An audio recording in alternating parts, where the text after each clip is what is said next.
of communicating with other people. We have a social media platform specifically for hunters. It's a niche platform. Oh, wow. Yeah. Very neat.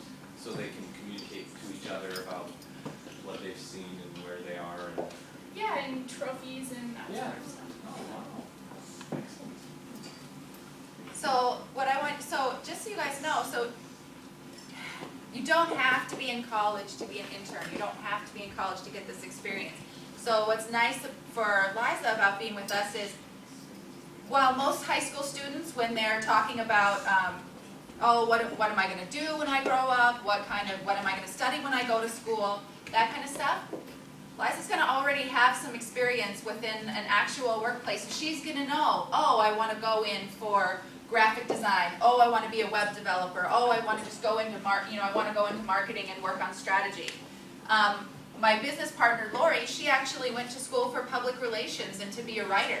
She graduated, went out to go find her job, and decided that's not even what she wanted to do. Ended up having to go back to school to be a graphic designer. So Liza's going to be in an advantage because before she even picks out a college, I know you probably picked out a college, but before she even picks out what she wants to do, before she signs for classes and starts shelling out all of that money for school, she's already going to have a good idea as to what she wants to do. So keep on being the smartest kids in class, and you can end up having an advantage too. Mm-hmm. So, yeah. So I'm going to go in and I'm going to talk to you guys a little bit about the basics of marketing. I'm going to talk to you about, specifically, I'm going to try to talk a little bit specifically about your guys' products. Since Liza hasn't done this presentation before, can I get one of you to stand up and tell her what the project that you guys are working on is? Go ahead, you in the back. Chocolate. What about chocolate? Yeah, what are we doing overall? We're making chocolate in short jerseys. Awesome. So they're all coming up with their own candy bar flavors, and they have to come up with a logo and a slogan to go with it, and the packaging and all that stuff to go with it, and then they're going to present it to judges. And yeah, so it should be cool. It's okay. So we've learned all about what? About chocolate. What have we learned about it? It's yummy. What have we learned, Jude? Yeah. The history of chocolate. We learned about the history of chocolate. We've learned what else about chocolate, Derek? How to make chocolate. How it's made, where it's made. Connor, what else have we learned? Health and nutrition of chocolate. We've done safety in the kitchen, because we're putting these guys in the kitchen in 2 weeks so they can actually make their own unique dessert item, whatever they come up with. So we've done quite a bit of work over the last, about 5 weeks now, 6 weeks. So it's all coming to this end of unit celebration in about 2 weeks. Well, 3 weeks. So we're almost there. Yeah. So, marketing is important. It is the second most important thing you guys are going to do for your product. The first most important thing is the product itself. So think about this. Let's say that you have a store, and you put this store up, you've got the best products in it, you've got the best prices, you've got the best customer service. Might possibly be the best store ever on the planet. And you find a piece of property in the middle of a hayfield, and you put your store there, but there's nobody that's living around for miles. If you don't tell anyone that it's there, how many products are you going to sell? No. Exactly. So what marketing is doing, what marketing is going to do for you, is tell all of the people that live outside of there that your store is there, that live on the internet, that your store is there. So that's what marketing does. Because if you don't market your product, you might as well not have a product because nobody's going to buy it, because they don't know about it. So what we talk about in marketing is we talk about your target market. That's just a fancy way of saying who is most likely to purchase my product. That's all it is. So if you is your product a toy? Are you marketing to children? Is your product is it teenage clothing? Are you marketing to teens? So when you talk about target market, that's what you're talking about. Who is most likely to get this? And I'll tell you what, you have to think about it because it's not everybody most of the time.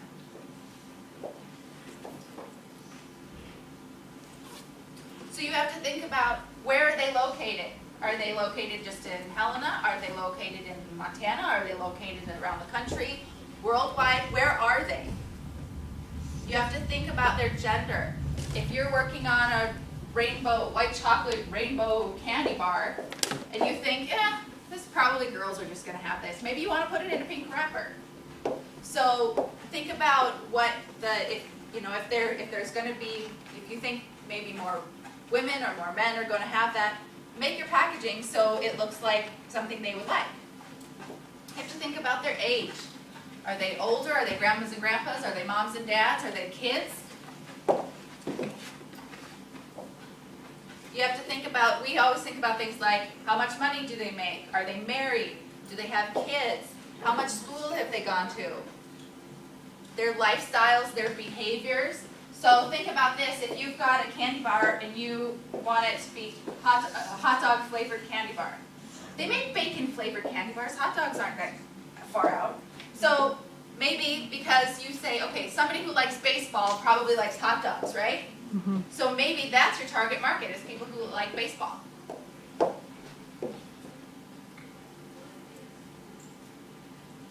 you guys know what Miracle Grow is? No? It's plant food. For grass, for plants, whatever. So what do you think the target market is for Miracle Grow? Do you think it's women or men? Who thinks women? Who thinks men? Who thinks both?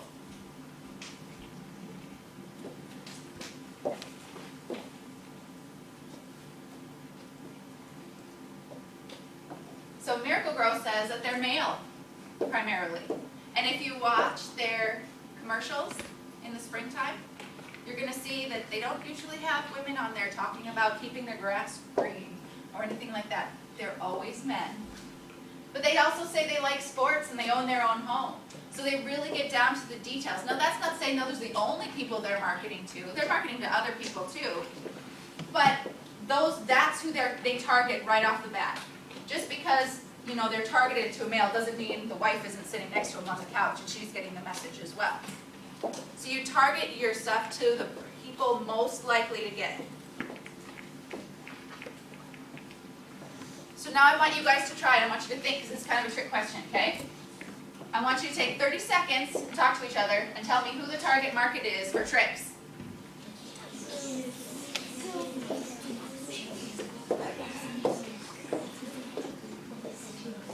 All right. Who do you guys think the target market is? People. Kids. Tricks are for kids, right? It's their slogan. Who else do you think they're trying to market to? Go ahead. People. People? That's pretty generic. Go ahead. The adults. There you go. And why?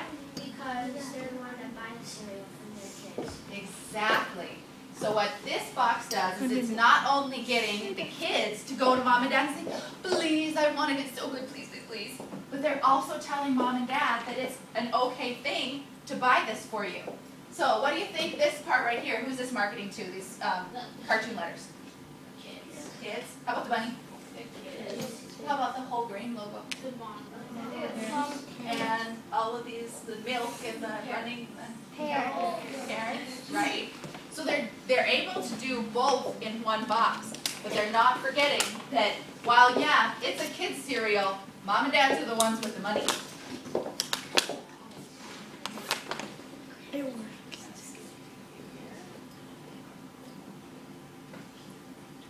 So for you guys, what you guys are going to be doing today is you're going to be working on your logos and you're going to be working on your slogans. This is the fun part. This is the part that we enjoy doing the most. We brainstorm, we work on it together, we come up with these great ideas. Because it's kind of like a puzzle. You have to decide what your message is, and then you have to figure out, in the fewest words, how you're going to get that message across. And the biggest thing is you have to keep it simple.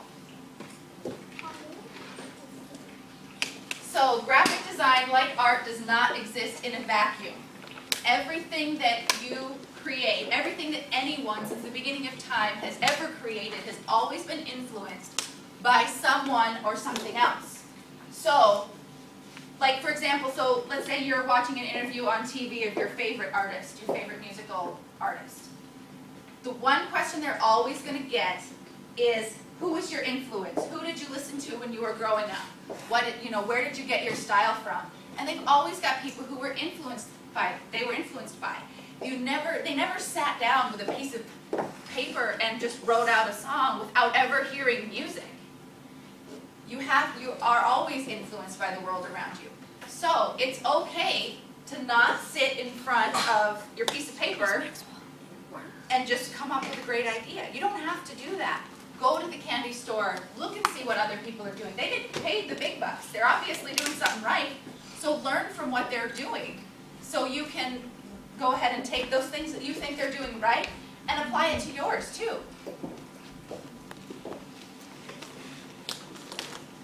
So this slide is about keeping it simple. So I want you guys to look at these two ads.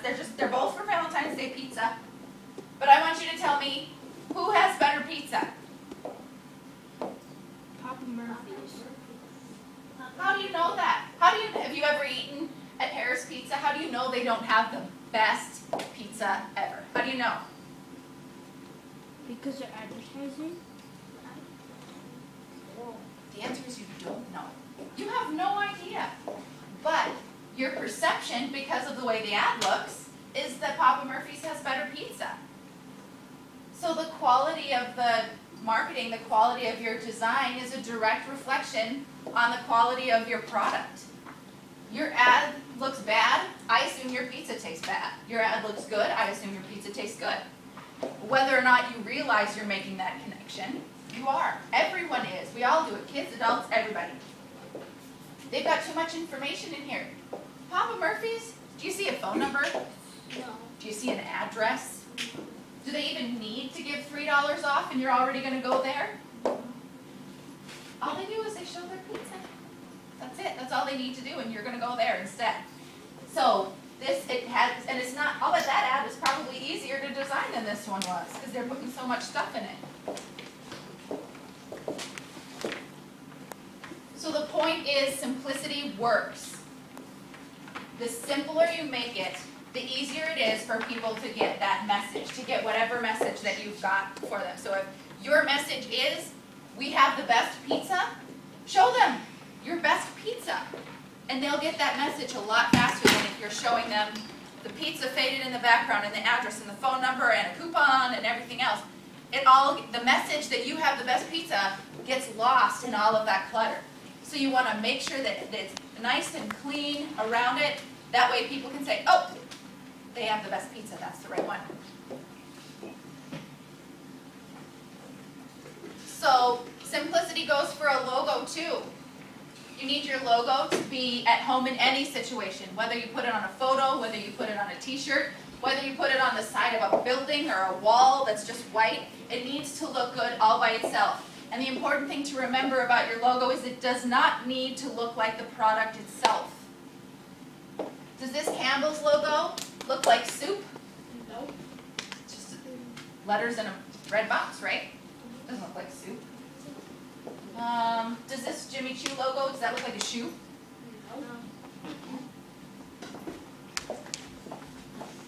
Do these guys sell fruit? Nope. But you guys know that, right? And that's because of all the marketing that they've done around it. So you guys know this stuff just by looking at these logos. But not because you know what they are. If they didn't do a bunch of marketing and you looked at the Apple logo, you would assume they sold apples, I guess. But they put all of this other marketing around it, so you don't need to do that. So your logo needs to be at home in any situation. And it needs to be very, very simple, and it does not need to represent the product. Who's this? Nike. What do they do? Clothing.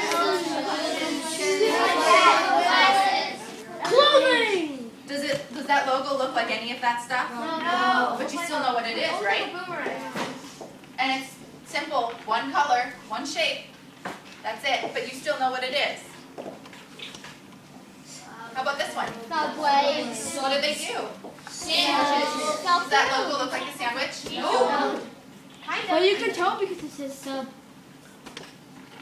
But it doesn't look like a sandwich. No. So your logo does not have to look like the product itself. How about this one? One more. Everything. Everything. Right, they sell everything. That logo Do they just sell Targets? No. No, but that's what their logo looks like.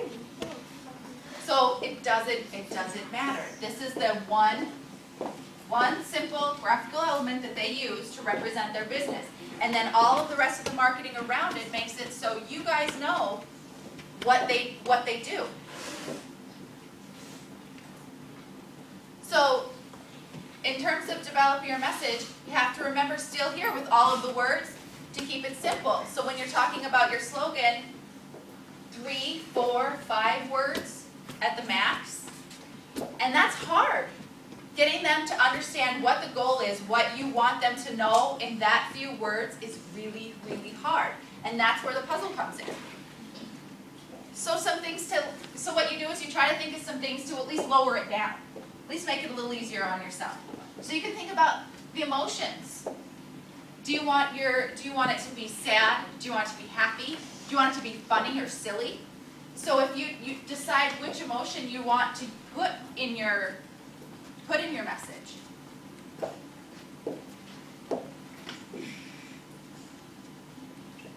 Here's a really good example about keeping it simple. I like to use billboards as an example because with billboards, you've got people that are driving down the road. Hopefully they're paying attention to the road. Their kids are screaming in the back. They're trying to eat a cheeseburger. They're rushing on their way to something. They're driving past your billboard and you have to get your message to them in a split second. So these are two really good examples of getting that message across very quickly without using a whole lot of words. What's this one? What does this mean? Dinosaur Museum. Exactly. There's a dinosaur exhibit at the Creation Museum. Done. Message received. So you knew that. And there's no words on it. There's the exit that you need to take. That's good information to know. But really, you don't need to know anything else. It doesn't say, there's a dinosaur exhibit at the Creation Museum and you should go because it's really awesome and we have all these dinosaurs and blah, blah. You don't need to know all that stuff. All you need to know is it's there. If you want more information about it when you get home and you're not driving in the car, you can look it up. How about this one? iPad mini. That's all it says. They don't say this iPad mini is this size and these many colors and you really want one, don't you? It's really awesome. It doesn't have all that stuff in there. But you still want one, right? Yeah. I already have one. Or you already have one. There you go. I have one. So this is an example of don't need any words. Technically you don't even really have the iPad mini logo and just a picture of it. I think the fascinating part of that is that you've assumed something when you look at that picture too. You didn't assume that billboard means donate your iPad mini to Goodwill. It doesn't mean turn off your iPad mini and never use it again. For some reason, you've assumed it means you need one. Go get one. I guess I never thought about that. I'm just trying to think of it another way, but yeah, we all assumed it means get an iPad mini. There you go. And that's what they want you to do, right? But we made an assumption that's what it means. Kind of interesting. I never even thought of it. iPad minis are terrible for your eyes. That's what That's the message for sure. So out of this presentation, I really want you guys to remember 2 things. The first thing is to keep it simple. Keep your logo simple, keep your message simple, and it can be simple and cool. That's okay. You're doing awesome. The other thing I want you guys to remember is what I talked about doing the research. Get influenced, get inspired by other things around you, by current events, by the candy aisle, by a Google search. Just do a Google image search for if you really like the Skittles wrapper, you think it's cool. Do a Google search for Skittles wrapper designs over the last, 15 years. You may decide that you liked one that was 15 years ago better. It has a little bit of a vintage feel to it, and you think that's cool. And just because you're looking at this stuff and you're thinking about this stuff while you're creating yours does not mean you're copying it either. If you decide that you really like the Hershey's candy bar look and you really like the Skittles candy bar look and you decide to kind of combine them a little bit and make your own, the idea to combine them was yours. You're just getting inspired by those 2 things. So there's a difference between copying something and being inspired by something. Once you take whatever it is that you found, and even if you set it in front of you, and this is your inspiration, and you sit down with your piece of paper, and you start creating your thing, by the time this is done, you've put so much of yourself into what you've done, it's not the same thing anymore. So you're not copying. There's a difference from copying and being inspired by something. So while you're looking through things, remember the difference. And don't feel like, oh, I can't do this, I'm copying. Because most likely you're not. I mean, unless you pretty much, copy and paste it and use the exact same wording and the exact same fonts and you don't do anything, that's copying it. But if you're just looking at it and making your own based on, because you like that font or you like the colors or whatever, it's still yours. You're just getting inspired by something else.